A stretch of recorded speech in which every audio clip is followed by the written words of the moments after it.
পরিবেশ তৈরি হয় এবং এলাকাবাসীরা এখানে অংশগ্রহণ করে এবং এই কদিন সবাই এই অনুষ্ঠানগুলো খুব উপভোগ করে এবং আগামী দিনে আশা করি আরও উন্নতি হবে এই মেলার এবং সমস্ত এলাকাবাসী এবং প্রশাসনের দিক থেকে সবাই সহযোগিতায় আরও এগিয়ে যাক এই মেলা, এই কামনা রেখে আমি আমার সংক্ষিপ্ত বক্তব্য শেষ করছি।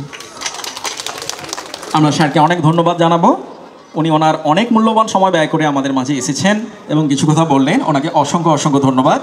এখন সমিতির প্রাক্তন সভাপতি মাননীয় শ্রীযুত দিলীপ মাঝি মহাশয় তরফ থেকে যেনারা এসেছেন একটু মঞ্চে আসবেন।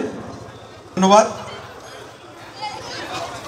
নিমতলা রাস ও যুব সাংস্কৃতিক উৎসব পরিচালনায় গোপাল গোবিন্দজু ট্রাস্টি বোর্ড এবং নিমতলা রানাপুরের যুবকবৃন্দ। গোপাল গোবিন্দজু যে রাস তাকে সামনে রেখেই আজকের শুধু নয়, বিগত কয়েক বৎসর আগেই এই উৎসবের সূচনা হয়েছে। নিমাইবাবুর মতন মানুষরা যেদিন সূচনা করেছিলেন সেদিনকে আজকে আমাদের সুকুমার পাত্র আমাদের দাসপুর পঞ্চায়েত সমিতির সভাপতি, তিনি প্রিয় উদ্বোধক আছেন।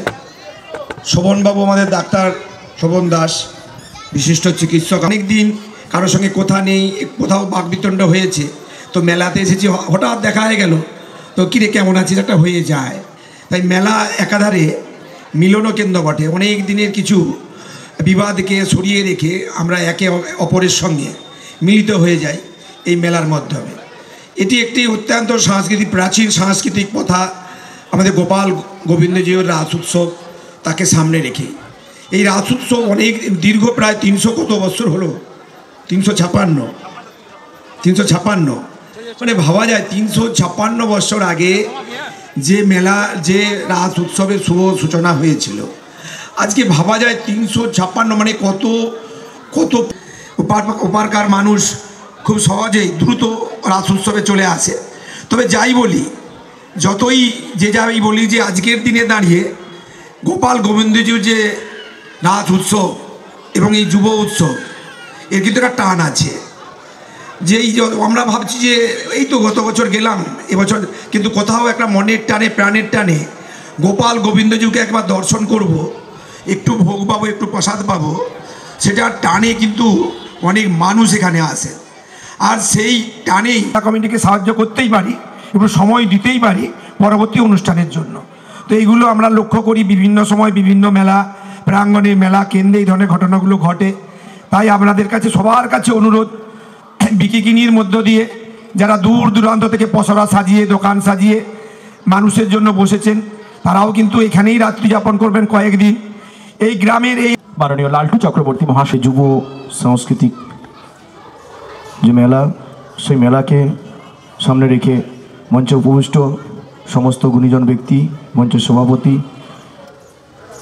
উপস্থিত আজকের উদ্বোধক সম্মানীয় সুকুমারবাবু, উপস্থিত ছিলেন ডক্টর শোভন দাস মহাশয়, উপস্থিত আছেন দিলীপ মাঝি মহাশয় থেকে শুরু করে তপনবাবু, এলাকার পঞ্চায়েত মেম্বার, পঞ্চায়েত সমিতির মেম্বার, উৎসবের সমস্ত মেম্বার এবং মঞ্চে উপস্থিত সমস্ত সুধী ব্যক্তিগণ, প্রত্যেককে আমরা যোগ্যস্থানের সম্মান নমস্কার জানাই। যেভাবে 27 বছর ধরে মেলা করছেন, সেই সাথে সাথে যেটা কেন্দ্র করে আজকের এই উৎসব বা মেলা, সে 357 বছরের যে রাস, সেই রাসকে কেন্দ্র করে আজকের এই মেলা, যেটা 27 বছর ধরে হয়ে আসছে। আমরা গর্বিত এই মঞ্চে থাকতে পেরে। যদি দেখা যায় যে 357 বছর আর মেলা 27 বছর, যেভাবে মানুষকে, এই নিমতলা রানাপুরের মানুষকে আনন্দ মুখর করার জন্য এই উৎসব কমিটি প্রতি বছর নিজেরা পরিশ্রম করে যেভাবে মেলাটাকে চালিয়ে যাচ্ছেন, আগামী দিনে ওনারা আরও বড়োভাবে চালাবেন, সেই শ্রীবৃদ্ধি কামনা করছি। বিশেষ কিছু বলার নেই, সুকুমারবাবু বলবেন, মঞ্চে আরও সুধীবৃন্দরা আছেন, ওনারাও বলবেন। তাই আমি পুনরায় সকলকে নমস্কার।